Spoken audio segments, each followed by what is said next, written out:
me know when you come up. So good afternoon, everyone. Kitata miska tinawa kagiao and kisuatsunyo tennis koyunitsugasan. Otinia kwitsun maga St. Catherine dat lini weekend. So it's just my little bit of Cree that I have that I keep practicing. So I was just saying I greet you all today, and my name is Vicky Baldo. I'm Cree Métis, Coast Salish, an adoptee from the 60s. I grew up out in the Cowichan on Vancouver Island and have been out here in Quebec for about 35 years. I spent some of my time up in the Laurentians and then in Tiohtià:ke or Muniang, Montreal. And now today I'm coming to you from Abenaki territory out in the Eastern Townships. And so, yeah, welcome. Really great to have everybody here. And I wanted to just start off, I guess, inviting everyone, because we're all kind of spread out, just inviting everyone for today, but also as you move forward after the event, to just think about like the lands. You know, we talk about doing these land acknowledgements, but I think one thing for me is really kind of trying to be more in relationship with the land where I am, because I work here and I live here and I play here, and you know, I do all kinds of things. So and I'm a guest. And so I try to think about things of like thinking of the ways in which, you know, wherever you grew up, but also where you live, think about how you benefit and how you have benefited. And we're going to talk more about that today. You know, ask yourself, do you know the real histories of the lands where you are, and the impacts that have happened over time through the development and settling and the colonial history. So think about living in relationship with the forests, with the plant life, the animals, the crawling critters, the swimmers, the winged ones, and the four-leggeds. Think about those that have cared for the waters for millennia, and you know, those that put their lives on front lines to stand up for sustainable ways of living, for climate, for humanity, and for the generations to come. Walk with respect and humility. Be a solution seeker, and what I like to call a shift disturber. Harvest and consume with consciousness. Take what you need and leave for others. I always encourage people to, you know, visit your local First Nations, your Métis, your Inuit communities, build relationship. Tourism in the communities is amazing. If you go to you know, local markets in the summertime, you're going to have an amazing time and a fantastic education. It'll really change your way of looking at things when you start learning from Indigenous perspectives and about those relationships. So, you know, build vibrant relationships. I think of things of like, how can I give back to local youth, like organizations, or, you know, how can I support that? What are the gifts that I have? And one of the things here in Quebec I always find is that, you know, we were kind of conditioned through the siege at Oka, and, you know, just what we see, we get kind of bombarded all the time with a lot of negative messaging, and it puts fear into people. And so if you get out of that comfort zone, get out of the box, you know, take a chance, like go into the communities. I really, if you do that with respect and open heart, open mind, I'm sure you'll have a positive experience. So that's my way of doing a land acknowledgement. And then I just want to thank all of our funders. Like, this is our last event of a series of, I guess we've been working together, it's almost 4 years now. And just to acknowledge both the in-person conference series and the webinar series have been made possible. We had some really generous supporters. So the Sustainable Action Fund at Concordia, Boscoville, the Graduate Community Building Fund at Concordia, the Aid to Research Related Events at Concordia, the Indigenous Directions Leadership Group.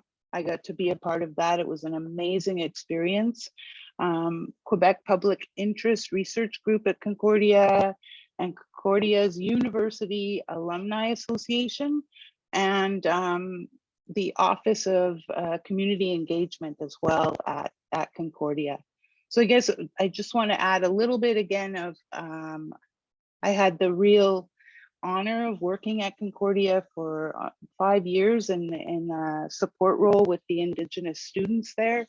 And I now work out at Bishop's University out here in the Eastern Townships, in that same kind of role of supporting the Indigenous students and making change in the institution.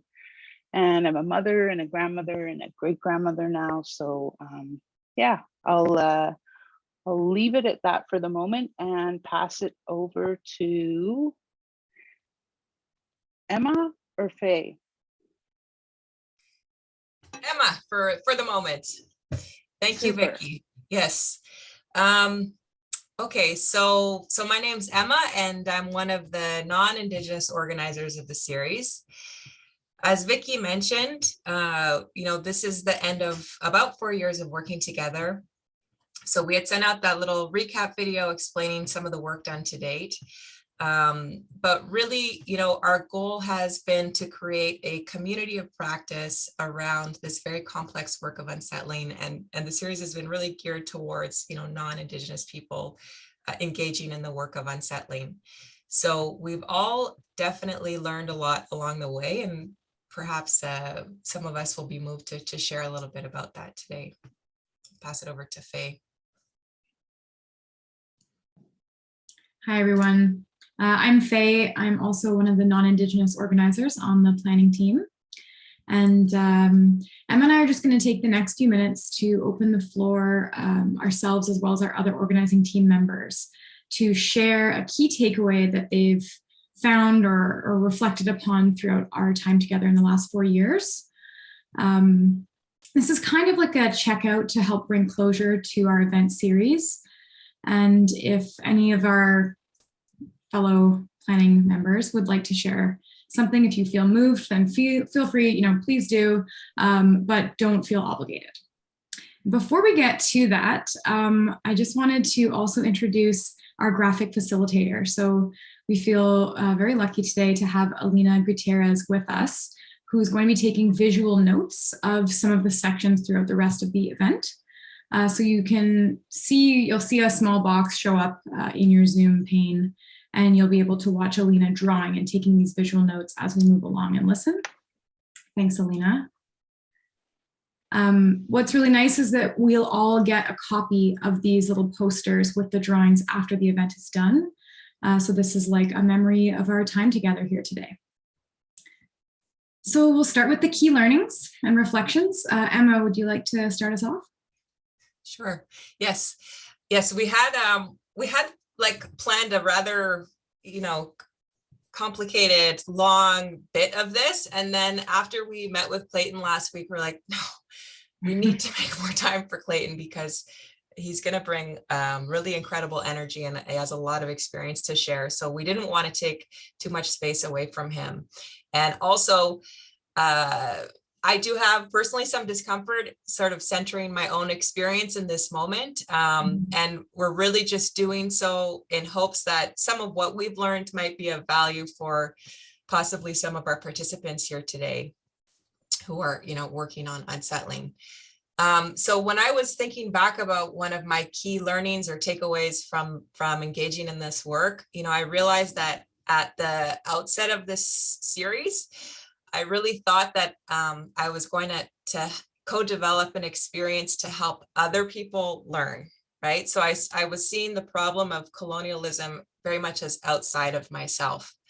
If I think back to some of the work that I've done up in Nunavik, and I've witnessed, particularly in the youth protection and the law enforcement systems, there some really like overt discriminatory and racist behavior and interventions, as well as that more like subtle kind of white saviorism approach to work. I saw that it was like feeding into this colonial foreign Western system that was being kind of implanted on these Inuit communities. And I thought, because I could see it and like I could see what was wrong, that somehow I was myself immune to perpetuating also colonial ways of working. But what I've realized, to great discomfort over the past number of years, particularly and thanks to some of my organizing team members who've challenged me and inspired me, is that like I'm definitely not immune. And as much as the colonial system angers me and disturbs and upsets me in terms of what has been done and continues to be done to Indigenous communities and to our earth and environment and all people that are impacted by colonialism, like I still get to benefit within that system. I can show up in most places in Canada and feel like I belong, or at least that I'm welcome. So as an average white lady, it takes effort to sort of not be complacent. Maybe this is more than one key takeaway, but I'm almost done. Just to say that I think that, dismantling systems of oppression, while morally it doesn't feel like a choice, like it's still technically very much an option for me, whether or not I choose to engage in that work. And for people who experience, racism and the effects of colonization every day, it's not a choice, right? So I need to actively and choose to engage with this uncomfortable work of understanding my place in this system. Yeah. And I just want to acknowledge like what a very incredible journey it's been with this team. It's been really difficult at times and confusing and helpful and hopeful, many different things. But I'm grateful for all that we've shared. And I know that the learning is forever continuing. I think that's it for me, Faye. Thank you for sharing, Emma. And interesting that you're aware of how much time you're taking up here as you speak. And the topic I'd like to share is time and my relationship to time. So I think, there's lots of key learnings and takeaways that I have from this process of working with this team over the last 4 years, but also in my work. I was briefly in Mistissini, up in the Cree Nation of Mistissini, and that was a really wonderful experience for me to really be confronted with the uncomfortable work of unsettling. And then I've also done some partnerships with Ganawage over the last 5 years. And so for me, the thing that I just felt pulled to share today is this reminder that my relationship to time and the way that I'm rewarded for managing my time or spending my time, using my time, engaging with things that are always timed is such a conditioned and learned behavior in a colonized space. And that it takes a lot of energy and intention for me to remember that typically an Indigenous relationship to time is quite different and is a lot more spacious and centers relationships above measurable outcomes, impacts, deliverables, the things that I find in a more colonized space that we really get rewarded for, and that I know in my work and in my many of my relationships too, with other non-Indigenous folks, I've been rewarded for that too, being called productive and maybe being rewarded or given positive feedback for how many things I can do in a day. And that's not to say that that's inherently bad necessarily, but that what's going on behind that is actually a lot of anxiety around time, and that I'm not necessarily always present with the people or with the space that I'm in, with the land. And so I'm I'm reminded of that, and I'm very grateful for these opportunities to practice that, even just in our planning team sessions over the last 4 years, just giving a lot of intentional time and spaciousness to sharing food together, to having check-ins, to creating these emotionally welcoming spaces where, you know, in many of my other places of work, that would not be the norm. And so, yeah, so I feel like I'm rambling. I'll stop there, but time is a big one.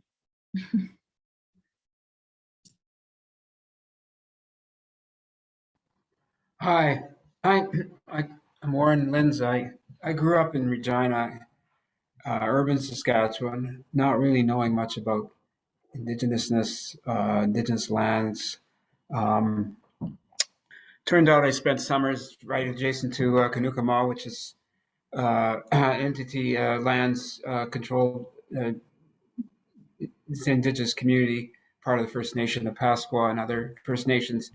And then worked quite a few years later, worked with Treaty 4 with Indigenous youth, part of a non-Indigenous Indigenous team. So my roots very much are in that land without really knowing much about it. And through my work with Indigenous youth in Treaty 4 in southern Saskatchewan, I became aware of my own position and tried to offer as much assistance as I could. We were doing arts programming, calling acting out in a good way, and I worked for 10 years within that and never really had a connection to what was going on in Montreal, in Tiohtià:ke. And so this, I thank the team and in particular Emma for inviting me to join in this and deepen my understanding of what it means to unsettle. I think the process itself, as Emma said quite rightly, it was the unsettling of ourselves, not just unsettling in a general way, but the process itself was unsettling, and it's a continuous process that will continue in my body and in my work, especially in working with students at Concordia. Thank you for sharing, Warren. Did any other planning team members want to say something now?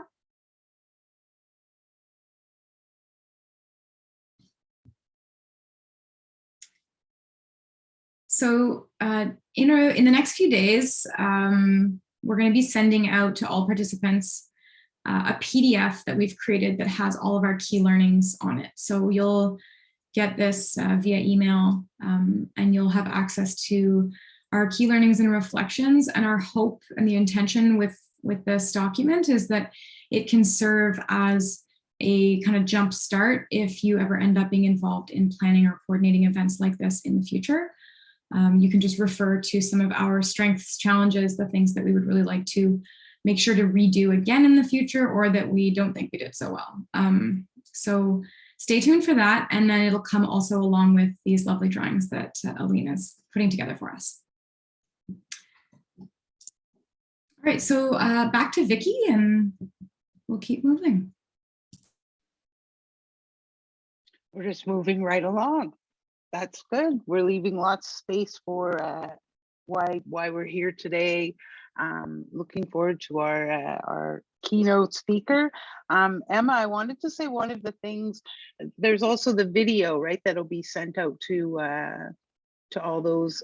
I guess it'll be sent out not only to those that are here today, but it's a question for you, Emma. Will it also go out to all of those that have participated over the 4 years? Good question. Yeah, so we have the recap video that was sent out prior to this event, and then we have the recording today. So we could do that. Okay. Yeah. One of the things I appreciated in there was, you know how I say it over and over of like, the better I know myself, the better I understand myself, the better I understand myself, the better I know myself. And it just, you know, that thing as the adoptee, like it's really helped me over time when people have said, you know, elders, knowledge keepers, teachers, like over and over, people are just like, you know, get to know who you are, right? And so I really needed to do a lot of digging and excavating and searching. But I also appreciated in the video where you said changing the world entails changing yourself first. And that I really connected with those words. So thanks for sharing that. And I guess now I will move ahead with, I'm really excited about this. I'm not even going to plug the book because I'm going to let him do that as well, and allow him to do a bit more of an introduction. But I'm going to say a few things. So we have Clayton Thomas Mueller with us today. He's a member of the Treaty 6 based Matthias Kalum Cree Nation, also known as Buktawagan, and it's located in northern Manitoba. He's based in Winnipeg now, and Clayton is a senior campaign specialist for 350.org. Wonderful organization. Clayton is involved in many initiatives to support the building of an inclusive global movement for energy and climate justice. He serves on the board of the Bioneers and the Wildfire Project. He has been recognized by Yes Magazine as a climate hero and is featured as one of 10 international human rights defenders in the National Canadian Museum for Human Rights. That's notable. He's campaigned across Canada, Alaska, and the lower 48 states, organizing in hundreds of First Nations, Alaska Native and Native American communities to support Indigenous peoples, to defend their territories against the encroachment of the fossil fuel industry. What else do we have here? Clayton, I could just go on. Clayton, he's a campaigner, an award-winning film director, media producer, organizer, facilitator, public speaker, and best-selling author on Indigenous rights and environmental, I like this, environmental and economic justice. So I really look forward to what you're gonna share with us today. And, you know, again, I spoke with some colleagues this morning. I was in a meeting and I said, you know, we were going to have the event this afternoon, but one of them was saying, oh, I just finished this amazing book. And, you know, I read it and thought, wow, there was so much in there that really spoke to me. And so thank you. I really want to thank you sincerely for the work that you do and the commitment to that. Well, thank you so much, Vicky. It's pretty funny, everybody. Vicky and I just had the chance to meet again, actually, the other day on a call planning for today's gathering. And she shared a story about some of her own healing journey and having encountered my cousin Elaine in Ottawa in the Minnewacan Lodge. You know, they just do incredible work in the Native community there in Capital City. And yeah, so that was kind of a neat family connection for us to make, you know, a Cree over there and a Cree over here. And yeah, only 1 degree of separation. You know, Indian country is very small.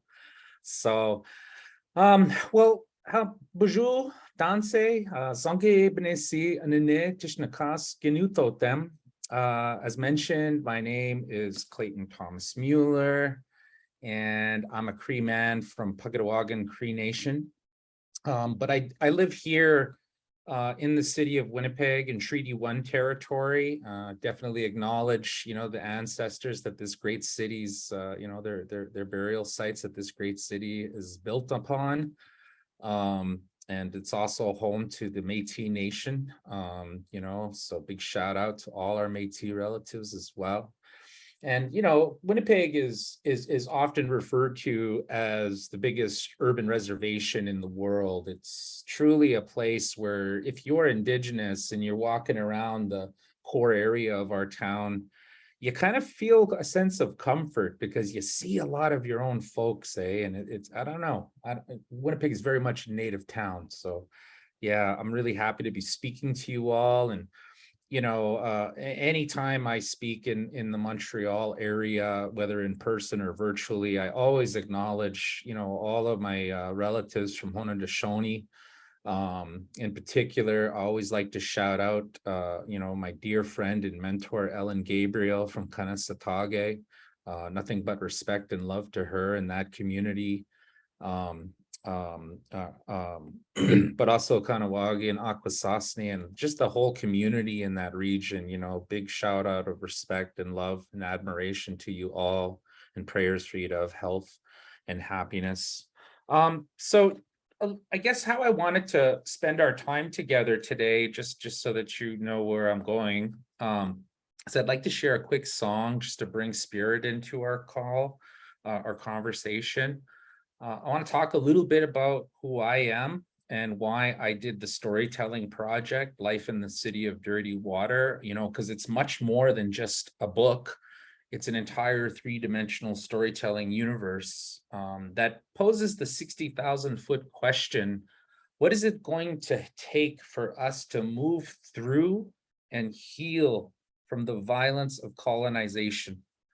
And I think more pointedly, what's it going to take for us Native men, to heal, to move through and heal from the violence of colonization?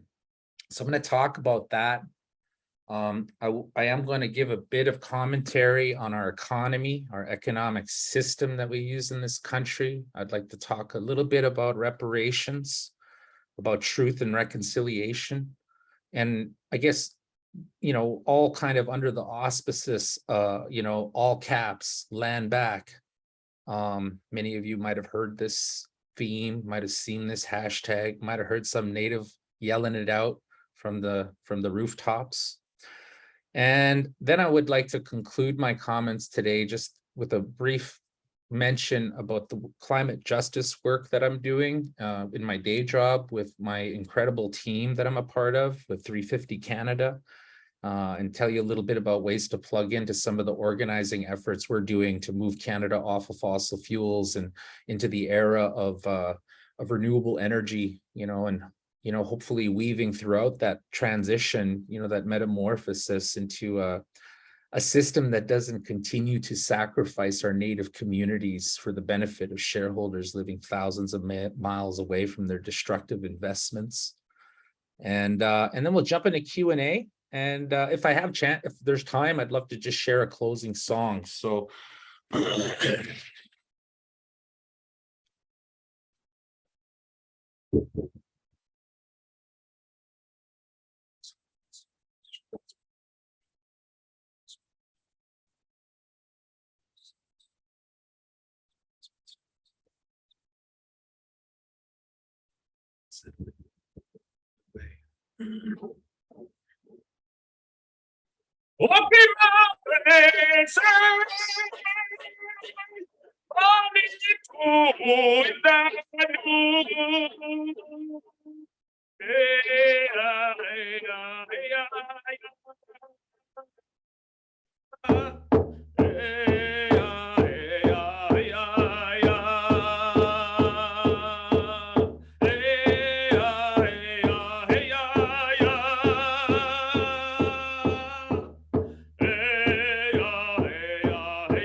And that's come on. yeah, so just real quick before I jump into my comments here, here we go. I'm going to show you this quick little thing. Can y'all see my screen? This is the trailer for my Yeah. book that CBC put together for me. So I'll just share this a little bit to crack your hearts open a little bit, maybe, and your intellect. And yeah, then we can come together and see what we can learn from one another, I guess. So here we go.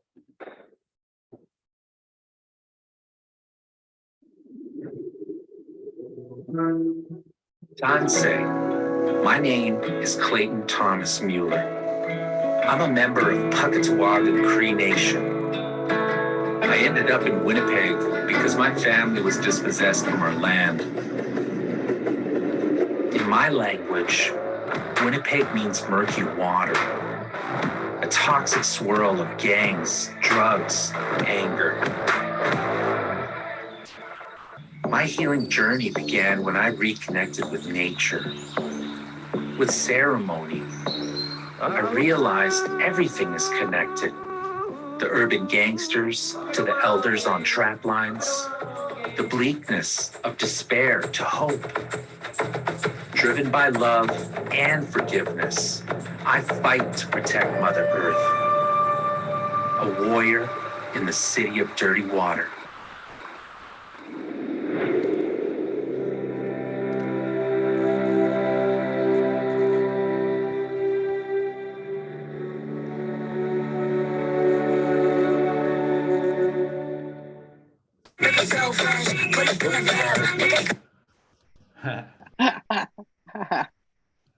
So yeah. So I guess a little bit of background about me. I mean, you heard my bio, but you know, I grew up predominantly here in Winnipeg. However, my mom, you know, she was pretty transient growing up. She was a single mom, and we moved around all over the place, you know. And I actually lived in MTL when I was like 5 years old for half a year, and it was pretty wild when I lived there. I was living with my stepfather's mom, and I remember I spent 6 months there, and I remember to this day thinking, man, I wish I knew what the hell people were saying, because I didn't speak French. And my only memories are riding in the subway, going to Schwartz's, because that was still a thing when I was a child there. And I remember the Atwater Market. I remember being so small that I was at par with the fish in the market. I could see, and I have a memory of poking their eyeballs from, you know, just being a little short, tiny little child. But yeah, so, you know, we lived all over the country. But for the most part, you know, I always end up back in my hometown here in Winnipeg. And, you know, when my mother came here in 1977, you know, she had become pregnant with me when she was trying to finish up her day school that she was attending in Thompson, Manitoba, like a Indian residential school, day school. She had attended residential school here in the province, Cross Lake Residential School, which was burnt down, and then Guy Hill Indian Residential School, and then she, you know, went to Thompson to do this day school stuff to try and finish it out. But had met my father and had a wild night, I guess, at the Thompson Inn, kind of one of the most infamous Indian bars / inns in the country, and I was conceived. And, you know, 9 months later, my mom, you know, made the very difficult choice of moving to Winnipeg. She had spoke to the social worker in Thompson, who strongly encouraged her to get an abortion. But because my mother had been raised in the Catholic Church and, you know, the Indian residential school experience, she just really wasn't going there, eh? And so the social worker said, well, Gail, you know, it's a pretty difficult thing for you to maybe go back home to Puckatawagan to have this child. It's going to be tough living on the res, raising a kid on your own. So we'll send you to Winnipeg and get you set up down there with some supports. And there might be more opportunities for education for both you and your unborn kid. And so my mom flew here to Winnipeg and stayed here in the West End neighborhood where I'm from, and you know, lived in a home for unwed mothers that ironically was also run by nuns. It's like she just couldn't catch a break from those fucking nuns growing up. And yeah, on July 17th, 1977, she walked across the street to the Misericordia Hospital right here in my neighborhood. It's like a block away from where I'm talking to you now, and gave birth to me. And, you know, the reason I bring this up and my ma is because her and I, you know, she was a child when she had me. And, you know, out of everybody in my life, aside from maybe, you know, my son's mother, you know, she's the most closest to me. And we've shared a lot of the good times and the bad times together and kind of survived through those things together. And, you know, when I wrote my book, it was very important to me to have my mother's consent to share these shared experiences, you know, because they were really wrapped up together, eh? And so, you know, my mom, you know, she gave me her consent. She actually wrote the foreword to my book, beautiful foreword to the book, you know, giving me permission to tell my story to the world. And yeah, you know, but you know, my experience here in Winnipeg has been very mixed. You know, I've lived quite an exceptional and pretty diverse array of experiences in my life. You know, so just acknowledging that. And you know, one of those experiences was when I got out of juvenile detention in British Columbia. I had gotten into some trouble as a young person and ended up in juvie. And my mother and father at the time had separated, and my mom left British Columbia. We were living there for quite a few years, and I spent my teenage years there. And she moved back to Winnipeg right when I went to jail. And my dad, you know, he was working in Haida Gwaii at the time in the logging camps. He's a heavy duty diesel mechanic. And so he was out there for weeks at a time. And I didn't get one visit while I was in juvie. Boy, that was hard. Really, really lonely.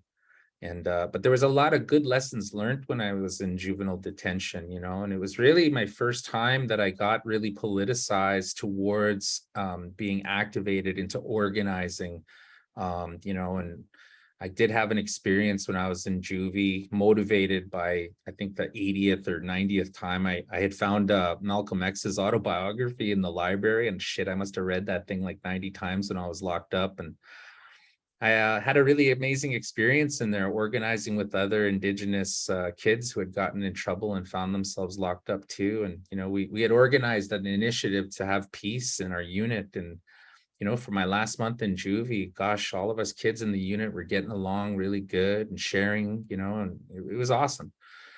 But when I got out, I came back to Winnipeg, and, you know, and I tried going back to high school and you know, tried to do that, and you know, ended up getting expelled. And my mom said, you know, hey, if you're not going to school and you're not working, then you can't stay with me. You gotta try and do something.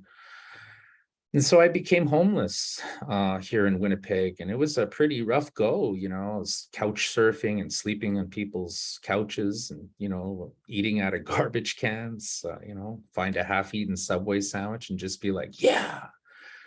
It was pretty pitiful. So, you know, there was a moment here in Winnipeg when I was a teenager where I called my father back home in Pugatawagan, you know, and I never really ever really asked my father for anything in my life. You know, he's passed away now, but I called him and I said, you know, Dad, I've never asked you for anything, and you know, you've never really been a part of my life, but dang, you know, I'm having a really hard time and I'm homeless right now, and I could sure use your help, you know. And so he said to me, he said, well, you know, I'm not going to give you any money, my boy, but if you want to work, well, I can get you work. And so I said, okay, well, yeah, that'd be really great to get a job. I thought, yeah, man, I really appreciate it. And he's like, okay, we'll call this number. And so I called the number, and it was my brother, John, my older brother, John. And we had actually hung out like the year before I went to juvie. And I was just, he was like the cat's meow to me. Him and my other brothers, Alan and little Pete, all my dad's sons, they were much older than I was, and kind of infamous here in Winnipeg. You know, they were very handsome, charismatic, and super political, and like kind of poetic, you know, and but they were also hardcore gangsters, you know. And my older brothers and my uncles, you know, started the largest Native gang in the country, the Manitoba Warriors. And So when I called my brother, and he said, "Holy shit, Clay, where the hell have you been, man? You just fucking disappeared. You told me you were gonna go to BC, and then you come back after you went to court, and we were gonna go to Pink Floyd." He had gotten us tickets to Pink Floyd, and I went to jail, and I didn't come back. He even bought me my ticket to go back to BC to go to court, and so he was really quite surprised when I called him, and I let him know what had happened, and let him know that Dad gave me his number and said that he would be able to help me out. And so my first real job, was running a drug house for my older brothers, here in Winnipeg. And I did that for a time. But it kind of got to a point, where I started to realize how dangerous the circumstances I had found myself in. And even though I was making money and, had what I thought was power, my own self-determination and control over it, there was a subversive undertone to, the work I was doing at the time. And I was very conflicted because of what I was witnessing, with people in the sex trade and, people affected by substance abuse and dependency and, just a whole host of things, was kind of going on in my internal dialogue. And my brother actually showed up one day and he said, "Clay, I want to talk to you." And I said, "Okay, John, what's up?" And he's like, "Well, I've always respected you as a man, Clayton, and I've always, I love you. You're my brother." He said, "But this is the one time I'm going to tell you straight, and you need to listen to me and respect me. You need to respect the hierarchy of me being your older brother. And this is, I'm pulling that card." And I said, "Well, what's going on?" And he's like, "Well, the heat's coming down. And I don't want to be here when it lands." And he's like, "I'm going back home to Puck. I'm going to get married.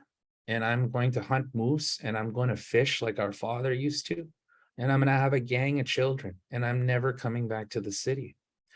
And he said, "And my boy, you're so smart. And, you just have a lot of things, I think, that you could do." And he said, "So I want you to go away from this lifestyle, to disassociate from this gang. And I want you to go to school, and I want you to do something for our people.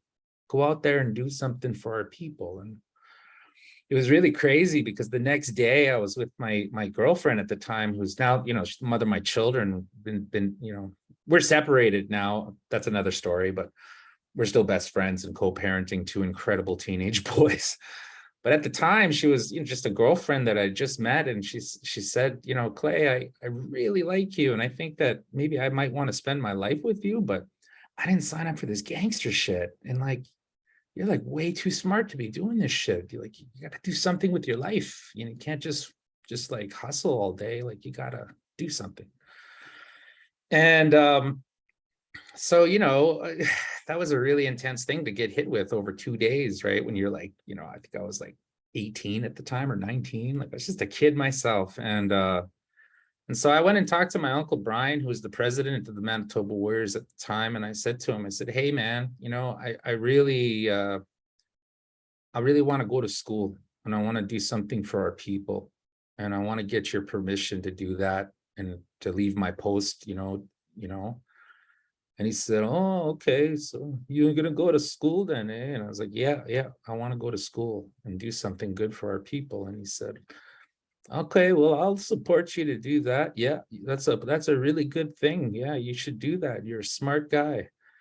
And then he pulls me aside though, and he says, "But I'll tell you one thing, Clayton, if I find out you're fucking dealing on the side, I'm going to kill you." Which was super sobering, right? But that's the context though of that subversive undertone of the danger,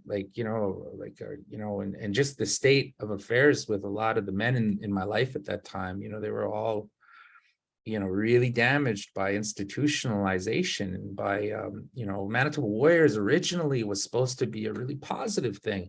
It was meant to be a community reintegration program for Native felons that could not get employment, and to give them the cultural supports and economic opportunities doing security at powwows and Indigenous conferences and that sort of thing. But unfortunately, it grew into something else because of the realities that our communities continue to face, as a result of the echoes of colonization and new forms, neocolonialism that continues to take place, the same story being told, just different players, like, for example, instead of Indian residential schools, you got CFS. Instead of the Catholic Church, you've got fossil fuel companies and the banks that finance them controlling our government. It's the same story, just different players. And so, what I did was I got myself involved in an inner city program, like a government funded program, called Anishinaabe, which was a GED program for at-risk Indigenous kids here in Winnipeg. And I got my GED, and it was great because they would do GED stuff in the morning, but then in the afternoon, they would bring in like a public speakers and amazing native like role models. And for the first time in my life, I started seeing like straight up fucking professional Indians, like Indians that were like sober, that could speak their language and that were like not all wrapped up. I think I was really surprised, especially by getting to meet Native men that weren't super toxic and masculine and like all kind of tough, It was really weird to meet Native men that were like loving. It was like the strangest thing ever. And I graduated from Awaji with, as their valedictorian from my class. And then I got into a secondary program immediately after called Medicine Fire Lodge. And the Medicine Fire Lodge was this amazing certification you could get if you were a Native youth in Winnipeg in community organizing, but from a Indigenous worldview and cosmovision, right? Like rooted in decolonization and decolonial practice, or unsettling, right? Kind of the theme of this program for the last 4 years, and really exploring that deeply.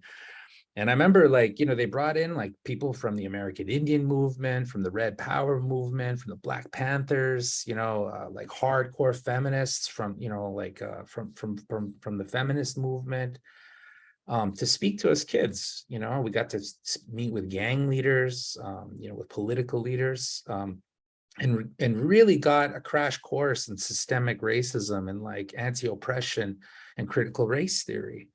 And most of us were just straight up like kids trying to get away from gang life and trying to do something positive, right, for ourselves and for our communities. And so when I got out of that program, there was a bursary that you could qualify for if you did your own community development project. And so I started a youth organization called Aboriginal Youth with Initiative, and it was kind of a incorporated nonprofit arm of the Native youth movement, political social movement vehicle that was exploding all over Winnipeg and British Columbia at the time. And I remember seeing these kids like protesting in front of the remand center, the jail here in Winnipeg, and outside the police headquarters and outside the mayor's office, and demanding that our rights be respected and that, the police stopped, criminalizing our people, and, the militarization of our neighborhoods and spaces and of our bodies,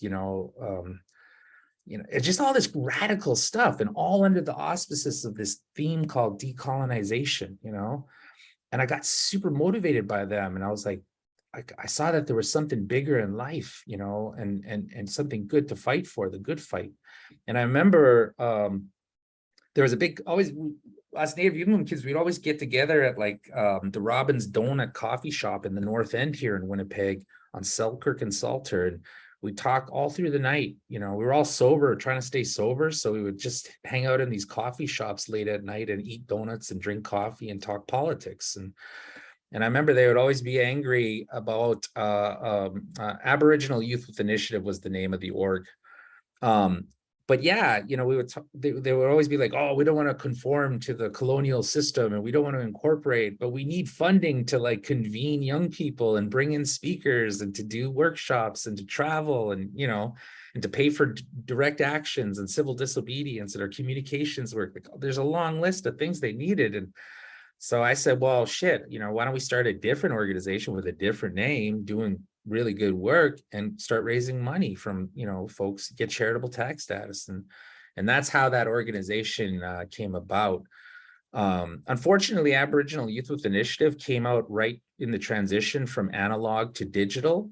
And literally when the internet just started in 1995, and so there is not a lot online. But if you go into the records of newspapers and stuff, there's like basically an article every week about the organization and our work, for the whole time there in the 90s we were doing work. But, through that organization, I was able to within a span of 6 months, we got to 14 full-time staff, all Indigenous work. We had 4 offices in the inner city of Winnipeg doing gang intervention work. We had a women's program for adolescents that, that had children as teenagers, and did all kinds of support work for that community as well. And we had an after-hours school program, that kids would come to community centers and programming and stuff. It was awesome. And I think more importantly, we had the opportunity to bring our facilitators to dozens and dozens of First Nations here in the province, and to do decolonization workshops in First Nations as well, not just the urban center. And, a lot of that work led to the establishment of youth councils at the provincial level with the Assembly of Manitoba Chiefs, and the National First Nations Youth Council with the Assembly of First Nations. And we managed to, as young people living in the inner city here in Winnipeg and dealing with a gang epidemic and just a consistent socioeconomic crisis situation in our communities, and all of the things that happen with poverty, like cash poverty, it was intense work. And I ended up burning out after that. I've had about 6 career burnouts in my life, unfortunately. And the first one was after 2 years of hardcore organizing here in the city and building all these different political vehicles, and essentially a wormhole through all the layers of the Canadian bureaucracy so that we could access all kinds of different funding. And we were able to, really affect a lot of people that came through our workshops and stuff, to this day. I know hundreds of young people that were touched by the Native Youth Movement and by Aboriginal Youth with Initiative, and by the conversation around decolonization and this question of healing. And the reason I bring all of this up is I just want to give you a context that, for me, this whole journey, to getting to a place where this memoir, Life in the City of Dirty Water, was shared with the world, has been a very complex and a lot of valleys and peaks. And my goal now that I'm turning 45 this summer is to, instead of my life always being like this, I want it to be like this, And when I burnt out after doing organizing here in Winnipeg as a teenager, I actually got a job in California, and I went down to California and I started doing an organizing project to bring training to Indigenous communities in North America and in South America, to train up organizers on how to do nonviolent direct action, on how to speak to the media, on facilitation and curriculum development. And through that, other opportunities opened up. And I actually ended up speaking at the preparatory conference for the Second Earth Summit in New York City, right around 2001, right after 9/11. My son's mother and I moved to California. And anyway, I blew away a bunch of old Indians at that presentation, and one of them was this guy Tom Goldtooth, who is the director of the oldest Native American environmental justice network in the United States, Indigenous Environmental Network. And it was real funny. I got back to California where I was living at the time, and I was leaving Anaya, which was that project that I had originally moved to California to facilitate. And I get this, and like my partner and I, like, we're kind of like, oh, we lost, we didn't succeed in California. And we were literally packing up our apartment to move back to Canada. And I get a phone call, and it's Indigenous Environmental Network, Tom Goldtooth. And he says, hey, I'm in town. You wanna have lunch? And I was like, yeah. And so I'm like 23 at the time. And then I go to this lunch, and it's an impromptu job interview with the entire board of IEN and the entire board of Project Underground, their partner in Berkeley, California. And they said, hey, we really like, you got a lot of experience back home as an organizer, and we're trying to find somebody to do this crazy job. And I was like, well, what's the job? And they're like, well, We need, there's all these little burning fires all across Indian country, in Alaska and the States, and, in the lower 48 states and in Canada, people that are fighting against corporations who are trying to do economic development in our territories. They're selling it as economic development, but what it is environmental racism. And because of the fact that our people are vulnerable and our communities are impoverished, there's lots of proposals on the table for big oil, medical waste incinerators, garbage dumps, toxic waste facilities, the worst of the worst kinds of industries trying to come into Indian country, and this is environmental racism. And so specifically for you, if you accept our terms, we want you to fly all over North America and to support Indigenous communities to fight against the encroachment of multinational corporations, and to do whatever it takes to take all of those little fires and to organize them into one big focused fire.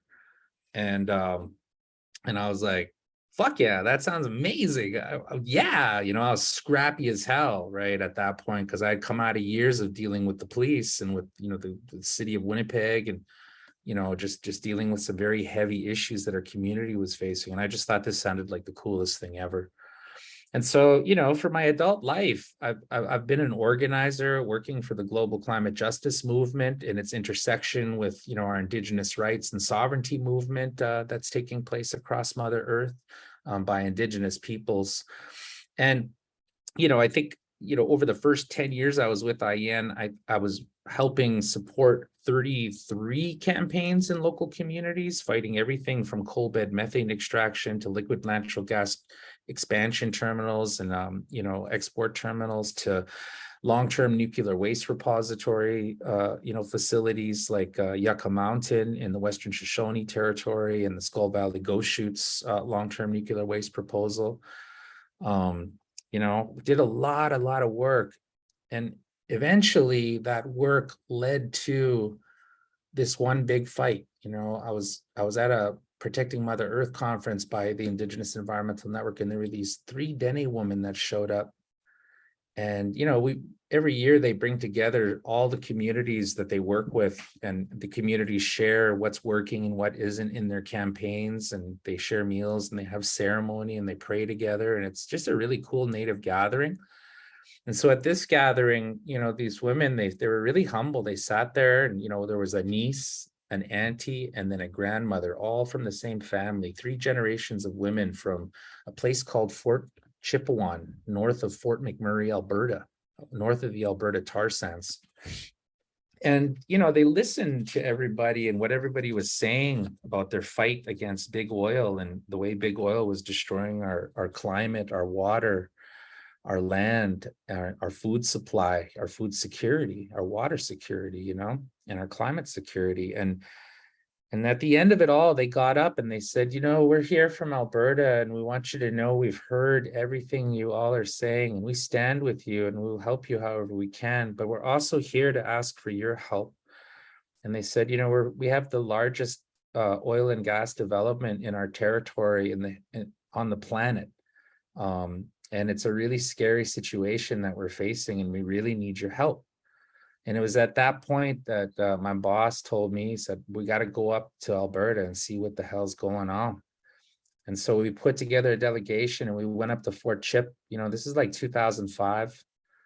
And we visited with the communities, Mikisew Cree, with the local Métis, and with the Athabasca Chipewyan First Nation. And we held the first Indigenous tar sands strategic planning meeting in Fort Chipewyan in an old abandoned pool hall in 2006. And from there, that initial conversation and that initial affirmation of the 30 plus years that local Native people have been fighting against big oil in Alberta, it was at that moment that the mainstream, the nonprofit industrial complex, and, big environmental organizations, everybody jumped on the bandwagon and started doing tar sands campaign work that was led by Indigenous peoples. And it grew into probably the largest and most visible Indigenous rights and climate justice campaign in the history of campaigns. And the story isn't over. Like, we're still fighting a couple of the half a dozen pipelines they've thrown at us, the Trans Mountain pipeline. There's other infrastructure that we're fighting against, like expansion projects and proposed shipping lanes and refinery upgrades all over the United States. Like, this is a very comprehensive, multi-pronged campaign, that includes divestment work and targeting the banks that are financing this and financing the proposed pipelines. And all through all of this organizing, I found myself once I started getting a little bit older, and after my partner and I had a couple of children. My boys were about 6 and 4 years old at the time. And I was living in Ottawa, and, I was having a really hard time because I kept, like, I'd be doing homework with the boys or like playtime or whatever. And I would just blank out and I would just stare off into space. And I found that happening with a lot of the people I loved at the time, my wife and my family and friends. And I just blank out and go into autopilot. And so, I'm a big believer in therapy, like you kind of have to do therapy when you do the work that I'm involved in, because when you're a campaigner in Indian country, you're not just like organizing direct actions or meetings or like press conferences. Like, you're doing straight up crisis intervention and like peer-to-peer support counseling, and if you're a native campaigner like I am, then it's all like super triggering because it's like shared experience, right? And when there's mass trauma events, like, for example, the ongoing lack of response to the murdered and missing Indigenous women and girls crisis, or the unearthing of tens of thousands of unmarked graves, at the 130 Indian residential schools across this country, like, all Native people, we end up suffering from that. And it really kind of screws us up a little bit psychologically, emotionally, and spiritually. And so, I was able to use the ball of rage that I think myself and all Native people have deep in our solar plexus to motivate me to kick these white supremacists' asses and to like really be aggressive in my work and totally like without any pity. And no fear, like of our enemies. And for a lot of years, I was like kind of the cleaner, like the guy who would go, like, I would get sent into different missions and, destabilize companies, destabilize, governments and their communications agendas, and get into a battle over the story, and, create spectacle and kick-ass digital media and storytelling, and try and, move the Overton window in terms of what is possible and what people think is possible as far as actually dealing with climate change and reconciliation, right? And so, I talked to my therapist about it, and I was like, yeah, man, like, what is this? I don't know what's happening. And he said, well, Clay, it's really common for survivors of Indian residential school, or for the children, to exhibit severe patterns of dissociative behavior. It's actually an indicator of post-traumatic stress disorder, one of the many things that come with that. And he said, and in your very specific case, you probably, are dealing with, what the industry now refers to as intergenerational Indian residential school syndrome, which is a form of PTSD. And so I said, well, shit, how the hell do I deal with that? Like, because this is really affecting my ability to be a father, and to be a husband, and it's getting worse, like the bigger and more high profile that my work got, the more these disorders, these symptoms were getting more intense, and I needed to do something about it. And so he said, well, like, keep going to ceremonies, like go to Sundance, go to sweat lodges, smoke your pipe, come to therapy. He's like, maybe do some art. And he's like, and for God's sakes, like, start exercising and lose some weight. I was 350 pounds at the time. And he said, and maybe start writing about it. When you get triggered, write about it, and write about what the trigger makes you think about in terms of memories. He said, because your children at the end of the day are mirrors. And when you look at them at whatever age that they are at, they're going to mirror back to you what you went through at that age, and it'll come back. And then your on off fight or flight thing was always switching on and off, on and off, on and off. And you go through anxiety and you know, and go into autopilot as a way for your brain to protect yourself from traumatic memory. He's like, and you got to find pathways to rewire your neural networks around those damaged parts of your brain so that you can actually relax and not be so fucking stressed out all the time, you know? And so I started writing, and I wrote a book, you know, but it was way too fucked up to publish. It would have re-traumatized like all my family. And I was like, oh, geez, well, what do I do? I went back to the drawing board, and I started kind of obsessively thinking about like the fact that like our native language is not written. Like, you know, many indigenous languages are referred to by linguists as polyamorphic. So they have no written form, and it's all oral history.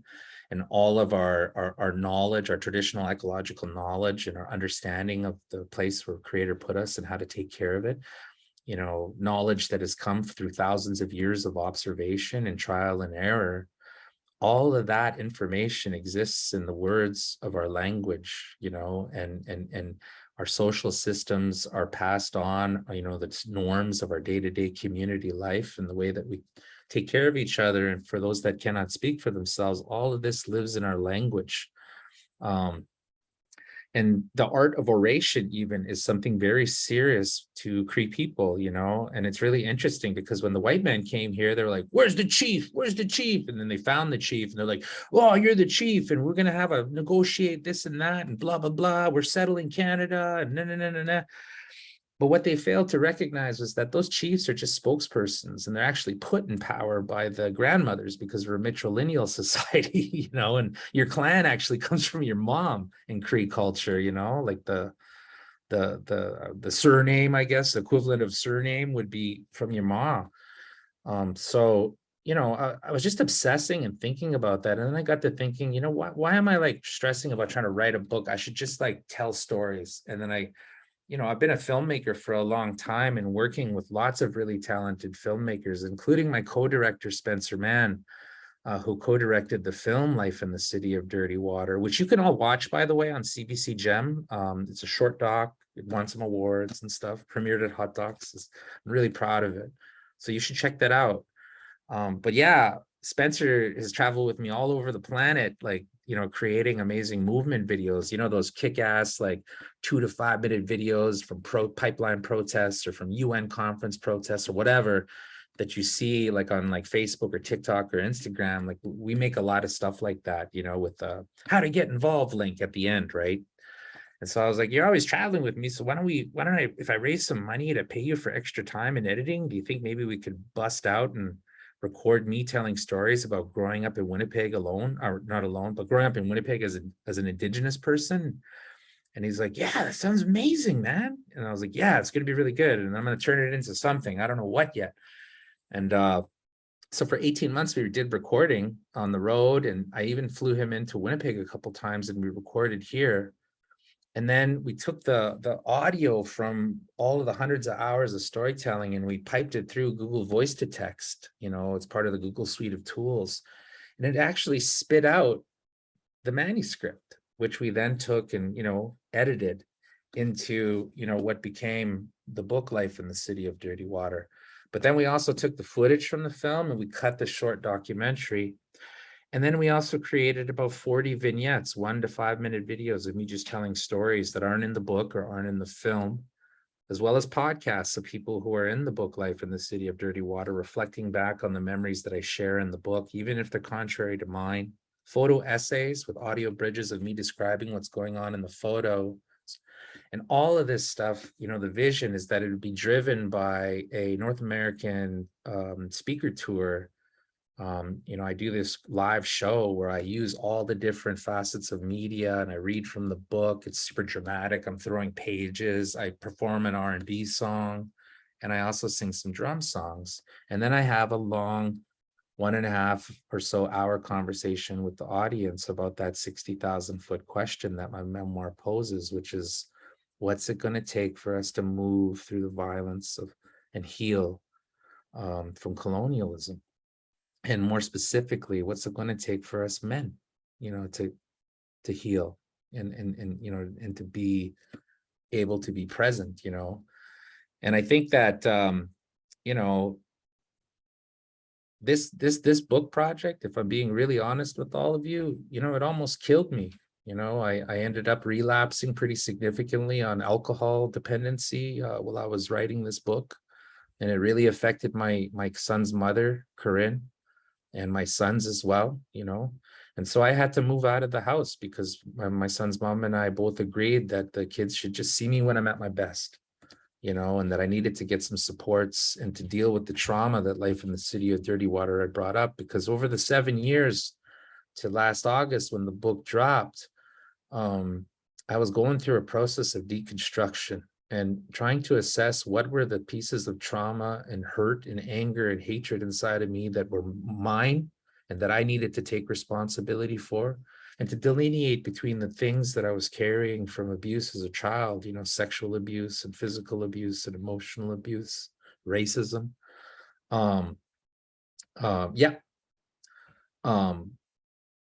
Oh shit. Okay, I'm running out of time. That's great. I'm actually about to conclude here, and this is perfect for us to jump into Q&A. But going through this process, I really it just brought out like so much hurt inside of me, and it was like only through a really powerful community of support and going to therapy and ceremonies, and trying. I had to radically change my diet, and I quit drinking.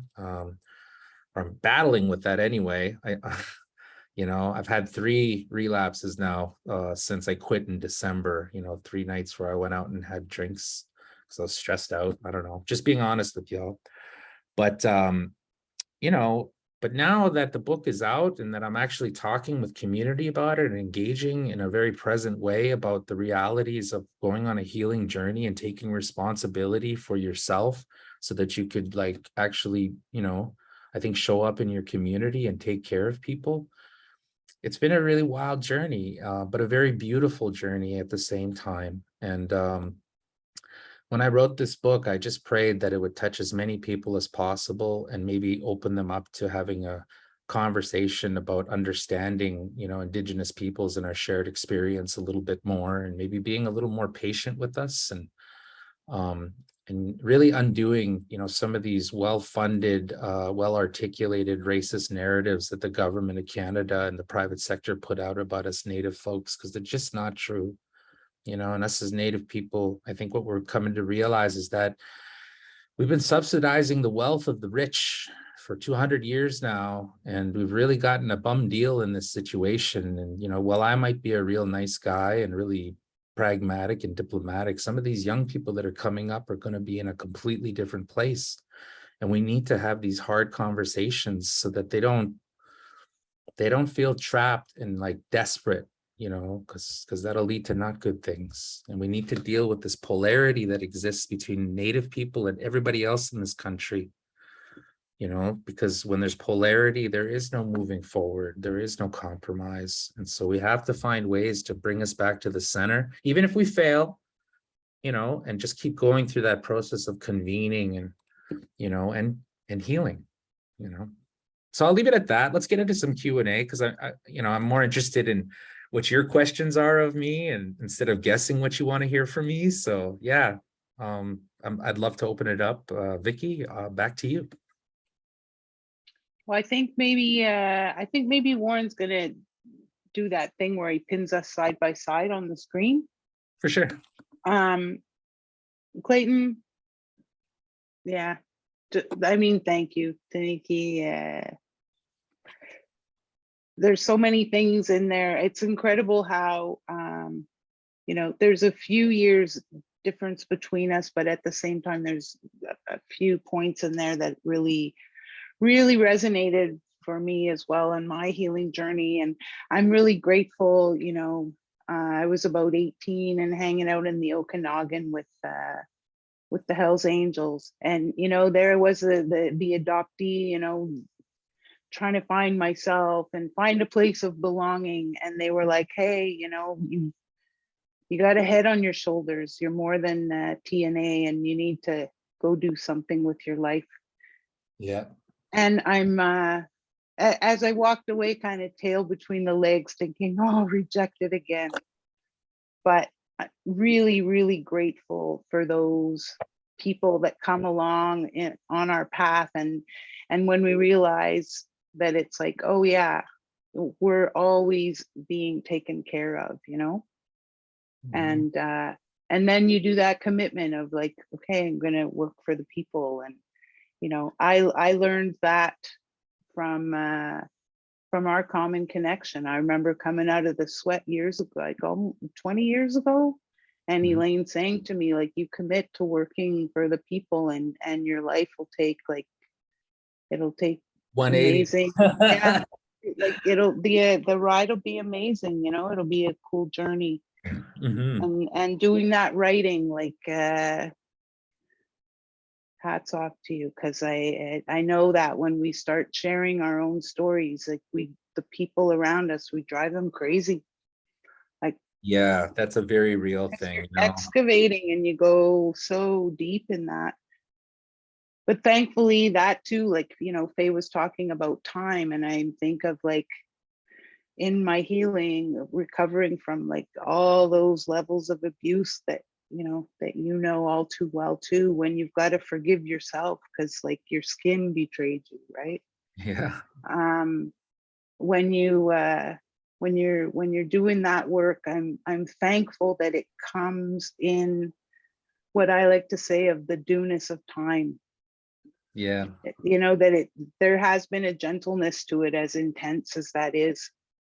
um because otherwise, yeah, we might just like, I thought there were times where I would just like shatter into a million pieces, right? And you're scrambling to collect yourself, like come back, you know?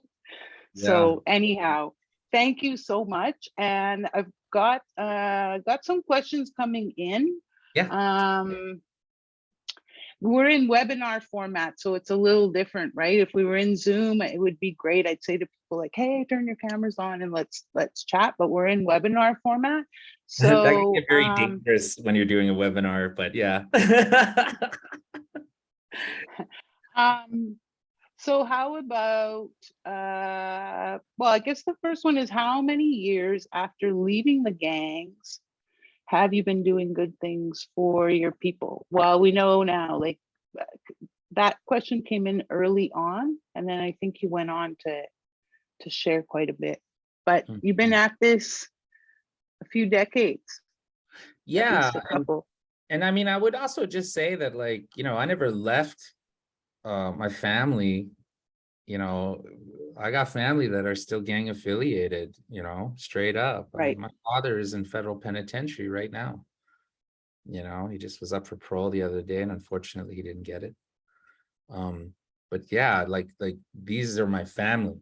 And we're on a healing journey together. So yeah, I've never left them. I mean, I've had to create boundaries with a lot of my family, and just in my own recovery and healing, because I can't take like the everyday like crazy stuff that happens in our community. So Yeah. I've had to create buffers, and you know, but if people, you know, my family needs my help, I help them, you know. But it's always challenging, because I have to separate, because I've got my sons now too, you know, and I really like raising two teenagers in Winnipeg, like Native boys. Like, fuck, you really have to pay attention to them, because there's just so much out there. And it's like there's this crazy psychological thing that happens too, even with Native kids that grow up with privilege.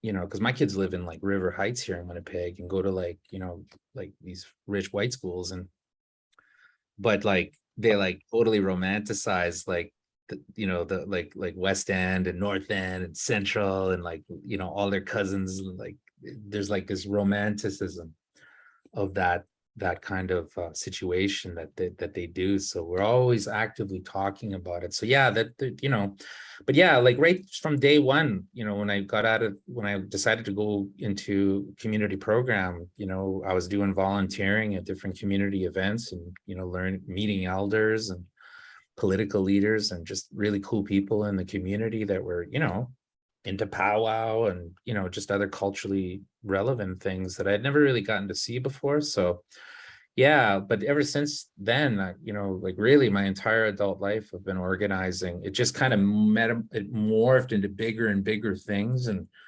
until eventually, I don't know when it happened, but my life started being really public, just in the news and shit all the time. And no matter what freaking city I go to, I couldn't hide from it. And I'd run into people Mm, on the streets, in a restaurant, wherever. And then I think the thing that come with that is the police, you know, they really stress me out. I'm probably one of the most monitored Indians in the country, you know. So yeah, they were really screwing with me and my family when I lived in Ottawa. Like little psychological games of intimidation and stuff. That's why I moved back to Winnipeg, because I just didn't feel safe there. mm, wow. I guess somebody's asking about like how do you manage the balance, but and they're saying manage the balance, your creative spirit, writing, dreaming, opening yourself up, with the urgent need to take action. But I put in there too, like yeah, you've got the family, like that's huge. It comes kind of before everything else, right? Yeah, you know, I've honestly failed miserably at work, you know, spiritual responsibility and playtime balance. You know, like my whole life, like I've definitely like had long moments of sobriety, but then, you know, straight up was drinking and doing drugs, you know, to not feel pain and not be depressed. And of course that just made it worse. Mm, But I would just say that, like I said, you know, my life has been full of like valleys and peaks. It looks like this: yeah, extreme highs and extreme lows over my career. And, you know, and luckily I've got a really loving family. Even my kid's mom and I, you know, she's just like a rock, you know, and really, really helped me through a lot. And I would just say that, yeah, you know, like now is like just for the first time, and I think it comes with maturation, you know, and having a really strong community of support. I was actually able to go to an Indigenous run, owned and operated healing center at Christmas. It was a sacred medicine healing center run by the Shipibo people, where I got to partake in sacred ayahuasca ceremonies 4 nights a week, and really kind of like it was kind of like a really powerful experience to kind of like cap off this 7-year process of putting this storytelling project out to the world, and actually getting to a place emotionally, I think, where I could actually do talks like this and not like burst into tears. yeah, Yeah, yeah, because and I had to practice, because like when I first started practicing talking about my book, I'd just straight up cry every time, because I'd be so full of shame and regret for the shitty things that had happened in life. And you know, it's been quite the process. But like I yeah, said, my goal is to get to an energy level like this in my life, where it's just kind of like that, instead of yeah, um you know. So yeah, I've really stepped back a lot from a lot in my, like I used to be on like 20 different boards, and like, you know, was doing way too many projects. And um like with my day job, you know, like my day job ain't no joke. It's crazy work. And you like, you know, sometimes I have to fly to like 5 different cities in like 7 days, like crazy schedule. And I just found I wasn't recovering anymore as quickly from those crazy missions. And I had to yeah, significantly change my lifestyle and significantly, yeah, just learn how to say no. And what that process has begun to open up for me is actually more creativity. And I feel for the first time in fuck a really long time inspired, you know. And so I've got like 3 manuscripts that I'm working on right now, like new books. 2 are almost done. yeah, You know, I'm talking with my agent and Penguin about those projects. They're very excited about them. And I'm also going into the production of my first feature-length film this summer, about the export of German imperialism on the German training base that was here in Manitoba for 30 years. You know, there's probably like 20,000 kids that have German fathers that don't know who their dads were, you know, and Native moms, including my, you know, my brother and sisters. And my stepdad's German. He was, you know, he met my mom when he was stationed at that base outside of Brandon. So the film's called yeah, Shiloh, but it's a love story. It's a tragic romance yeah, I go into production on that this summer. So yeah, I'm managing a lot of different pieces. So like as far as the creative stuff, and just really excited to jump into that world a lot more, because as I get older, I want to be closer to my boys, and when I travel, I'd like to be able to bring them with me on some of those journeys. And so I'm stepping back as a campaigner, or at least as aggressive as a campaigner as I've been, and trying to get more into creating space for not just like artistic expression and film and writing, but also spiritual responsibilities. You know, I've been involved in our Sundance back home my whole life, and my brother and I are actually starting the first Sundance in Pugatawaga in our community in 150 years this summer, this August. So just getting prepared for that, you know, and yeah. That's a lot of work. I'm gonna squeeze in one more, because I really feel like it'd be good to hear from you on what role do you think non-Indigenous people play in the Indigenous sovereignty movement? What's the best way to support? And because, you know, that's what this 4 years has been about for us, is really having people, you know, once like, well, you and I spoke about this a bit, of how reconciliation, I look at it as the new, it's like this Columbine going out through the field, right? Like this big machine. It became another business, right? So since the report came out. So yeah, what's your thoughts? How do people get involved? What can they be doing? Well, I think white liberal guilt is like a serious problem when the Native community and the the settler community, like the jagged edges of our intersection. And I think that, you know, that's a really big challenge, you know, because Native people, it's not our job to teach white folks how not to be racist. That's exhausting. And in professional workspaces like academia and like other places, you know, Indigenous peoples, we invest a shit ton of energy into training our coworkers on how not to be racist and how not to piss off our community. And you know, and it at some point, I think it's going to happen with these young people that are coming up right now. I don't know if we're going to get it in my generation, but you know, we train these people that work with us, that go to our schools, they become good allies, and then they get another, you know, they have a kid, get a job somewhere else and leave. And then there's the same dumb white person that comes in with the same, think they have the idea that's going to solve racism and colonization. But it's the same shit we've heard over and over and over from white people who are not educated. And I think that when we look at Canada's population demographic, you know, 80% of Canadians out of 30 million people are white presenting, they're European settler presenting. 11% are Black, 5 to 7% are immigrant, undocumented or documented, migrant, so brown and Black. And then you've got 5% First Nations, Inuit, and Métis. And so, you know, these issues of systemic racism and white people benefiting from systemic racism, even if they didn't do the colonization, they're still benefiting from it. And I still don't see a lot of, like, at least not in any proportional way, white folks like dismantling that, you know, and taking responsibility for that. Like this should just be like, when a white person that has a great relationship and is a good ally leaves an institution, it should be on them and the other white folks to train in the person coming in and make sure that they have all their I's dotted and T's crossed, and with critical race theory and the history of this country's colonialism and how fucked up our economic system is and dependent it is on ongoing suppression of Indigenous rights, you know? So anyway. All right. I am out of time, everybody. And it's a hard stop. I don't have time, I guess, for a song.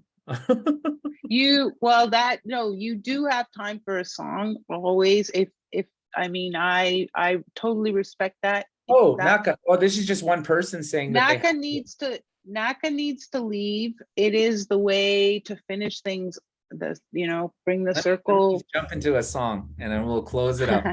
But I really want to appreciate all of you for coming out today, and I really want to appreciate everybody involved in this project, like keep doing the good work, and it can be very frustrating, especially the white folks, like you might get told to F off a few times trying to be a good ally, but that's just because Native people have been screwed over so many times over the duration of our life, and it's really hard to trust people. So you just got to really show up, and the main thing is ask for permission. And if you don't know, ask for understanding. And if someone's too freaking tired to explain it to you, then go do your freaking research. Like, go get on Google. Like, there's so many resources. Yellowhead Institute, amazing analysis there. There's so many good allies out there. Ask for help.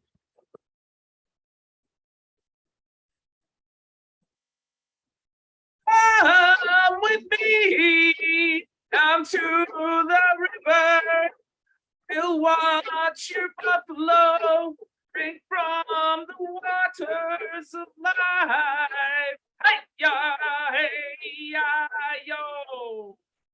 And when the stars fall down from the night sky, we'll head to the round dance the night away. Hey, ya, yo. Hey, yo, hey, yo. Hey, yo, hey, yo. Hey, yo, hey, yo. Hey, ya, hey, yo. Hey, ya, hey, yo. Hey, ya, hey, yo. Hey, ya, hey, yo. Hey, ya, hey, yo. Come with me down to the river.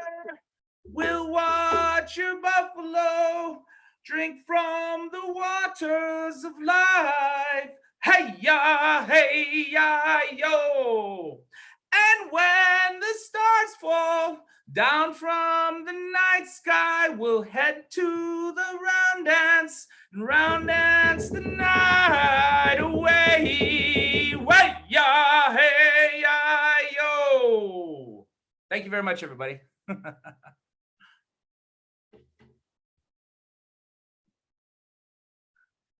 Nanaskamun, you take good care of yourself, Clayton. For sure. And yeah, such a pleasure to have had this time with you. Yeah, thanks so much for inviting me. And yeah, everybody, we've got a massive action popping off on June 29th. You can follow 350 Canada on Instagram for updates, but there's actions happening in Montreal, and it's all really targeting Justin Trudeau to honor his campaign commitments to move our country away from fossil fuels and invest in a just transition that supports the workers and the communities that are hit hardest, not just by the transition away from fossil fuel, but also by climate change. And so we really need everybody's help to build the biggest movement in the history of humankind to deal with the existential threat of climate change. And so I encourage you all to follow us at 350 Canada, to get involved, and follow me on social media as well if you want updates about life in the city of Dirty Water and upcoming events in your city. You can check out lifeinthecityofdirtywater.com and check out my film on CBC Gem. I'm really proud of it. Oh.